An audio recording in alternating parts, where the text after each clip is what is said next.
Žemės stichijos ženklams, jaučiams, mergelėms, ožiaragiams. Kokia bus ateinanti savaitė?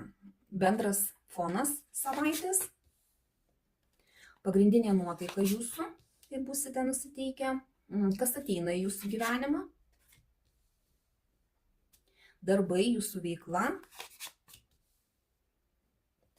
Santykiai tiems, kas porose. Vienišiems, kas jūsų laukia. Ką verta paleisti ateinančią savaitę? Kas teiks džiaugsmą? Ko pasisaugoti? Ir patarimas, kaip kuo produktyviau praleisti ateinančią savaitę. Ir man labai įdomu jūsų nuomonė. Ar yra gyvenimo sritis, kurios pasigendate mano savaitės prognozėse? Jei tai, parašykite, kokia ji ir kodėl jums būtų ji naudinga. Tada galbūt įtrauksiu sekančios savaitės prognozę. Ateinančios savaitės fonas, kvailio arkanas, bus noras pradėti kažką naujo, nusinulinti, galbūt netgi tokio nerūpestingumo gali būti, neapgalvojimo. Sklandys ore būtent tai. Vidinis toks nusiteikimas bus noras džiaugtis, taurių trejetukas visą laiką apie tai, kad norėsis savo džiaugsmu dalintis su aplinkiniais, su draugais, su bendraminčiais, galbūt net ir švęsti norėsis, bet ne vieniems, o dalinti savo vidumi su kažkuo, pasikalbėti, pasitarti, pasidžiaugti, taip, toks vidinis nusiteikimas. Kas ateina į jūsų gyvenimą?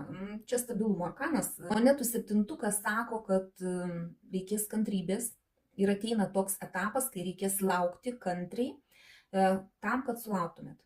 Čia labai svarbu suprasti, kad nereikėtų mesti, kaip sakant, kelio dėl takelio. Kantriai palaukus jūs turėtumėt sulaukti rezultatų. Čia kantrybė reikalinga. Neskubat ir laukiat. Darbai, jūsų veikla, taurių septintukas, dar vienas septintukas. Čia daug pasirinkimų jūsų darbe gali būti ir tie pasirinkimai gali būti tokie labai iliuziniai. Galbūt turite keletą pasiūlymų, galbūt kažką tai naujo pradėti, nes pagal kvailio arkaną gali būti tokie variantai, kažkas siūlys, tą siūlys, tą siūlys, talis. Čia labai daug iliuzijų yra.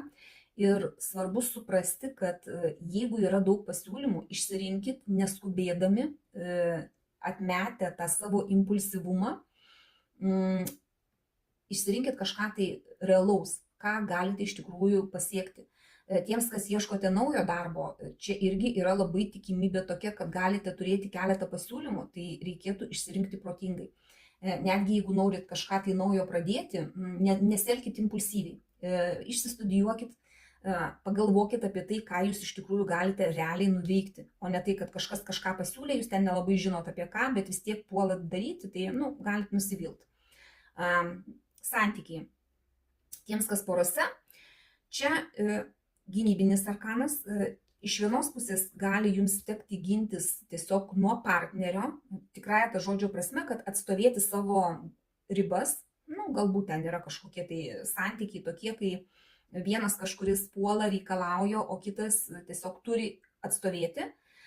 Iš kitos pusės čia gali būti, kad jūsų pora kažkas tai iš aplinkos gali pulti, gali būti ir pletkų visokiausių ir jums tiesiog reikės ginti savo porą nuo aplinkos.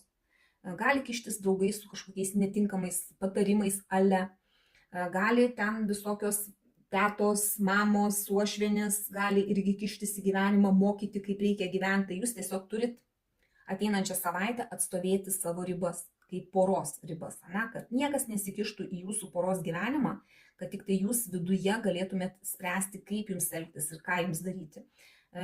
Toks nusiteikimas bus tiems, kas porose, tiems, kas vieniši. Čia pasirinkimo arkanas gali būti taip, kad jūs turite pasirinkti, su kuo pažindintis, su kuo būti. Galbūt atėjo toksai momentas, kad jūs taptumėt pora, galbūt bus noras pradėti kažką tai naujo, arba išeiti iš tos vienatvės, ar dar sėdėti. Čia tarp darbo ir, pavyzdžiui, galimybė susipažinti su kažkuo irgi gali būti pasirinkimas. Galbūt jūs labai įlindę į savo darbus, kaip pavyzdys, ir neturit laiko pažintims. Tiesiog reikės darytis pasirinkimą. Galbūt reikės važiuoti kažkur tai, susitikti, susipažinti. Bet tas vidinis toksai nusiteikimas bus noras pažindintis, noras bus eiti kažkur tai, kad susipažintumėt. Tai va, darykite teisingus pasirinkimus širdimi. Ką paleisti vertėtų, kas jums neduoda naudos. Vėlgi tai yra lazdų pažas, impulsyvumas. Tai yra toksai pasitikėjimas per didelis, kai jūs galvojate, kad jūs viską mokat, viską žinot ir jums jūra iki kelių, tai vat reikėtų pasisaugoti to, tai vat reikėtų tai paleisti dėl to, kad tai jums nenaudinga. Nereikia elgtis per daug impulsyviai, va galbūt ir kvailio arkanas tą paantrina, kad spontaniškai elgėtės, galvoja, kad viskas, taip, viskas lengva, viskas, vat, užvertus galvą galiu eiti ir viską pasieksiu, tai ne visai taip yra. Vat, jums reikėtų tą paleisti, tą tokį lėkimą, skubėjimą, galvojimą, kad jūs viską žinot, viską mokat ir jums nereikia nieko nei mokytis, nei klausti, ta prasme, šito nereikia. Kas teiks džiaugsmą? Čia informacija kažkokia tai, arba galbūt nušvitimas kažkoks tai apie kažką tai, kas jums duos tokį impulsą, nes kardų tūzas visą laiką duoda kažkokią tai, ar tai mintį, ar tai informaciją, kuri jums teiks džiaugsmą. Galbūt nušvitimas kažkoks ateis, pavyzdžiui, šovė į galvą mintis, kad ir kažką tai naujo pradėti kaip pavyzdys.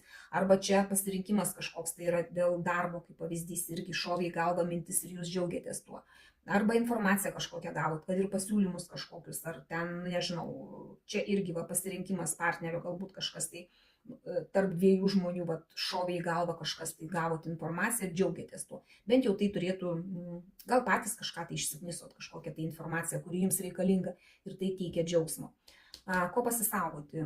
Vežimo arkanas, skubėjimo. Vėl paantrina tą arkaną, pažą lazdų, tai, kad jums nereikia bėgti, skubėti, lėkti, nereikia elgtis spontaniškai pagal kvailio arkaną, nors ateinanti savaitė kaip tik tai ir duos tą spontaniškumą, jums kaip tik tai reikia sulėtinti save, kantrybės jums reikės ir ateina tas periodas, kai jums reikės neskubėti, kaip tik tai išlaukti ramiai. Čia reikia pasisaugoti tuo pačiu ir greičio kelyje, nelėkti, nevažiuoti kažkur, neišlėkti į kokią komandiruotę, neapgalvojus, nepriimti sprendimų neapgalvotų, nesusistatyti savo kažkokių tai tikslų, planų irgi neapgalvotų. Žodžiu, reikia palėtinti truputį save ateinančią savaitę. Ir patarimas. Taurių karalius. Reikėtų rūpintis savo emocijomis. Vat jūs gal viduj taip ir būsite nusiteikę, džiaugsmas toksai, noras dalinti savo džiaugsmu, tai čia ir mėgaukitės tuo, mėgaukitės kūrybiniu darbu.